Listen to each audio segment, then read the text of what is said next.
여러분, 지금 이 순간에도 여러분의 몸속에서는 놀라운 일이 벌어지고 있습니다. 혈액 1리터당 약 35에서 50g. 이게 뭔지 아시나요? 바로 우리 몸에서 가장 중요한 단백질, 알부민의 양입니다. 만약 이 수치가 3.5 이하로 떨어진다면 여러분의 몸은 서서히 붓기 시작하고 극심한 피로에 시달리게 됩니다. 실제로 2021년 한 대학병원 연구에 따르면 중환자실에 입원한 환자들 중 알부민 수치가 낮은 환자들의 사망률이 무려 3배나 높았다고 합니다. 그런데 더 놀라운 건 우리나라 65세 이상 노인 10명 중 3명이 알부민 부족 상태라는 거예요. 저는 건강한데요? 그렇게 생각하시는 분들 잠깐만요. 혹시 요즘 이유 없이 피곤하신가요? 다리가 자주 붓나요? 상처가 잘 낫지 않나요? 그렇다면 알부민 부족을 의심해봐야 합니다.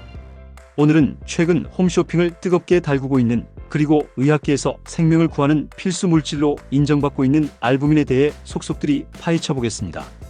알부민의 이야기는 1837년으로 거슬러 올라갑니다. 프랑스의 화학자 테오도르 드소시르가 처음으로 계란 흰자에서 이 신비한 물질을 발견했죠. 그는 이것을 라틴어로 흰색을 뜻하는 알부스에서 따와 알부민이라고 이름 붙였습니다. 하지만 진짜 혁명은 1940년대에 일어났습니다. 제2차 세계대전 당시 수많은 부상병들이 출혈로 사망하자 미국 정부는 혈장 대용품 개발에 막대한 예산을 투입했어요. 그 결과 탄생한 것이 바로 의약품 알부민입니다. 하버드 대학의 에드윈 콘 박사 연구팀이 개발한 알부민 정제 기술은 전쟁터에서 수만 명의 생명을 구했고 이후 현대의학의 필수 의약품으로 자리 잡게 됩니다. 흥미로운 건 당시 개발된 콘의 저온 에탄올 분해법이 80년이 지난 지금도 알부민 생산의 기본 원리로 사용되고 있다는 겁니다. 그럼 알부민은 정확히 뭘까요? 알부민은 우리 간에서 매일 약 12에서 15g씩 만들어지는 단백질입니다.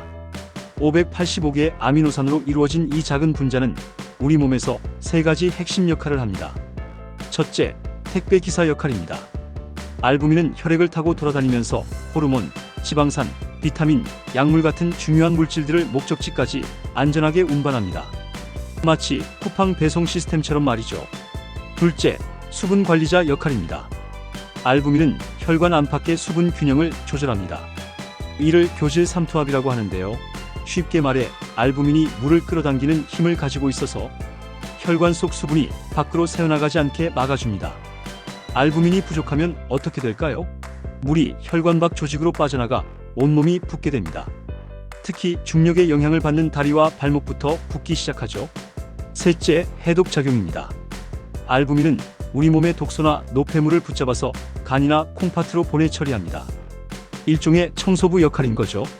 그렇다면 알부민이 우리 몸에 구체적으로 어떤 도움을 줄까요? 먼저 기력 회복과 영양 공급입니다. 알부민은 고품질 단백질입니다. 특히 수술 후 질병으로 쇠약해진 환자, 노인분들에게 필수적인 영양소죠. 2019년 서울대병원 연구에 따르면 수술 전 알부민 수치가 높은 환자들이 회복 속도가 평균 40% 빠르다고 합니다. 면역력 강화도 빼놓을 수 없습니다. 알부민은 면역세포가 제대로 작동하는 데 필요한 영양소를 운반합니다.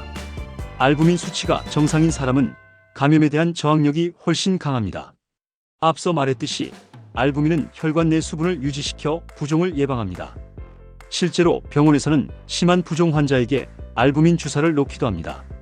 또한 단백질은 상처 회복의 핵심입니다. 알부민 수치가 정상이면 피부 재생과 조직 회복이 빨라집니다. 실제 사례를 하나 말씀드릴게요. 2020년 75세 김모 할머니는 낙상사고로 고관절 수술을 받았습니다. 수술 전 검사에서 알부민 수치가 2.8로 매우 낮게 나왔죠. 의료진은 수술을 연기하고 2주간 집중적인 영양치료를 했습니다. 알부민 수치를 3.5 이상으로 올린 후 수술을 진행했고 다른 환자들보다 빠르게 회복하셨다고 합니다. 시중에 나와 있는 알부민 제품은 크게 2가지로 나뉩니다. 먼저 의약품 알부민이 있습니다. 병원에서 사용하는 알부민 주사제입니다. 사람의 혈장에서 추출하거나 재조합 기술로 만들어지죠. 주로 중환자, 화상 환자, 간경화 환자 등에게 사용됩니다. 당연히 의사 처방이 필요합니다. 그리고 건강기능식품 알부민이 있습니다. 홈쇼핑이나 약국에서 구매할 수 있는 제품들이에요. 대부분 계란 흰자에서 추출한 난백 알부민입니다. 액상, 분말, 정제 형태로 나옵니다. 그럼 어떻게 먹어야 할까요? 일반적으로 건강기능식품 알부민은 하루 1회에서 2회 식간에 섭취하는 게 좋습니다. 액상 제품은 냉장 보관하고 개봉 후 빨리 드세요. 분말 제품은 물이나 우유에 타서 마실 수 있습니다. 공복에 먹으면 흡수율이 더 좋습니다. 하지만 가장 중요한 건 제품만 믿지 말고 균형 잡힌 식사를 하는 겁니다. 알부민이 풍부한 식품으로는 계란, 특히 흰자가 최고입니다. 닭가슴살과 생선도 좋고요. 두부와 콩, 우유와 치즈 같은 유제품도 훌륭합니다. 이런 음식들을 충분히 섭취하면 굳이 보충제가 필요 없을 수 있습니다. 그럼 알부민은 많이 먹을수록 좋은 거 아닌가요? 아닙니다. 모든 것이 그렇듯 과유불급입니다. 과다 섭취 시 부작용이 있습니다. 먼저 신장 부담입니다. 과도한 단백질 섭취는 신장에 무리를 줄 수 있습니다. 특히 신장 질환이 있는 분들은 주의해야 합니다. 알레르기 반응도 조심해야 합니다. 계란 알레르기가 있는 분들은 난백 알부민 제품을 피해야 합니다. 두드러기, 가려움증, 심하면 호흡 곤란까지 올 수 있어요. 소화 불량도 문제입니다.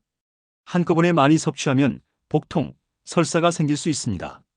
특히 위장이 약한 분들은 소량부터 시작하세요. 특히 주의해야 할 분들이 있습니다. 만성 신부전 환자는 단백질 섭취를 제한해야 하므로 반드시 의사와 상담하세요. 신부전 환자도 마찬가지입니다. 과도한 수분이나 단백질은 심장에 부담을 줄 수 있습니다. 간경화 환자는 알부민 수치 관리가 매우 중요하지만 반드시 전문의 지도하에 해야 합니다. 여기서 중요한 이야기 하나 해드릴게요. 2018년 소비자원 조사에서 홈쇼핑 알부민 제품 중 일부는 광고와 달리 실제 알부민 함량이 표시량의 60%밖에 안 되는 경우가 발견됐습니다. 또한 일부 제품은 흡수율이 낮은 형태의 단백질을 사용해서 실제 효과가 미미했다고 합니다. 그래서 제품을 선택할 때는 식약처 인증 마크가 있는지 확인하세요. 성분 표시를 꼼꼼히 읽어보세요. 알부민 또는 난백 단백질 함량이 명확히 표시되어 있어야 합니다. 그리고 제조사와 제조일자를 확인하세요. 유명 제약회사 제품이 상대적으로 신뢰도가 높습니다. 가격도 중요합니다. 너무 싸면 품질을 의심해봐야 합니다. 적정 가격대 제품을 선택하세요. 알부민 수치를 자연스럽게 올리는 방법도 알려드릴게요. 첫째, 단백질 섭취를 늘리세요. 성인은 하루 체중 1kg당 0.8에서 1g의 단백질이 필요합니다. 노인이나 회복기 환자는 더 많이 필요할 수 있습니다. 둘째, 규칙적인 운동을 하세요. 특히 근력 운동은 단백질 합성을 촉진합니다. 셋째, 스트레스를 관리하세요. 만성 스트레스는 알부민 생성을 방해합니다. 넷째, 충분한 수면을 취하세요. 간에서 알부민을 만드는 시간은 주로 밤입니다. 그리고 정기적인 건강검진도 중요합니다. 혈액검사로 알부민 수치를 확인할 수 있습니다. 정상 범위는 3.5에서 5.5 사이입니다. 만약 3.5 이하라면 의사와 상담이 필요합니다. 실제로 알부민 관리로 건강을 되찾은 분들의 이야기가 많습니다. 60대 박모 씨는 당뇨병 합병증으로 상처가 6개월 넘게 낫지 않았습니다. 검사 결과 알부민 수치가 2.9였죠. 영양사의 도움으로 식단을 개선하고 단백질 섭취를 늘렸습니다. 3개월 후 알부민 수치가 3.8로 올랐고 상처도 완전히 아물었다고 합니다. 또 다른 사례입니다. 40대 직장인 이모 씨는 극심한 피로와 부종으로 병원을 찾았습니다. 알부민 수치는 3.2. 의사는 과로와 불규칙한 식사가 원인이라고 진단했습니다. 그는 생활 습관을 바꿨습니다. 매일 아침 계란 2개와 두유를 먹고 점심에는 생선이나 닭가슴살을 챙겨 먹었습니다. 저녁에는 두부 요리를 자주 먹었죠. 2개월 후 알부민 수치는 4.0으로 올랐고 피로감도 크게 줄었다고 합니다. 여기서 오해 하나 바로잡고 갈게요.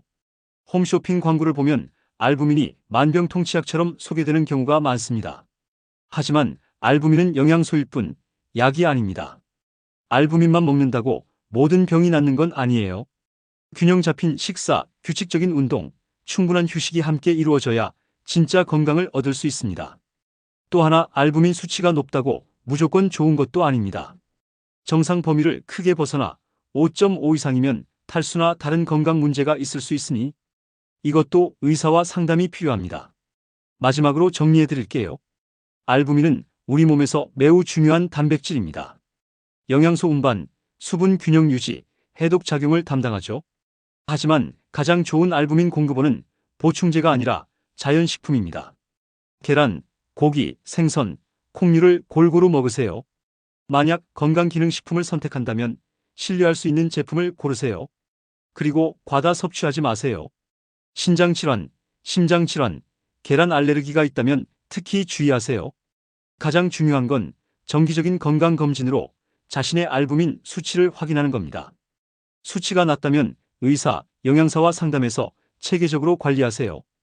여러분, 건강은 하루아침에 만들어지지 않습니다. 매일매일 좋은 음식을 먹고 적절히 운동하고 충분히 쉬는 것. 그게 가장 확실한 건강 비결입니다. 알부민은 그 여정에서 여러분을 도와줄 좋은 동반자가 될 수 있습니다. 하지만 주인공은 바로 여러분 자신입니다. 오늘부터 작은 변화를 시작해보세요. 아침에 계란 하나 더 먹기, 점심에 단백질 반찬 챙기기, 저녁에 두부 한 모 추가하기. 이런 작은 실천들이 모여 여러분의 건강을 지켜줄 겁니다. 지금까지 알부민에 대한 모든 것을 알아봤습니다. 도움이 되셨기를 바랍니다. 건강하세요.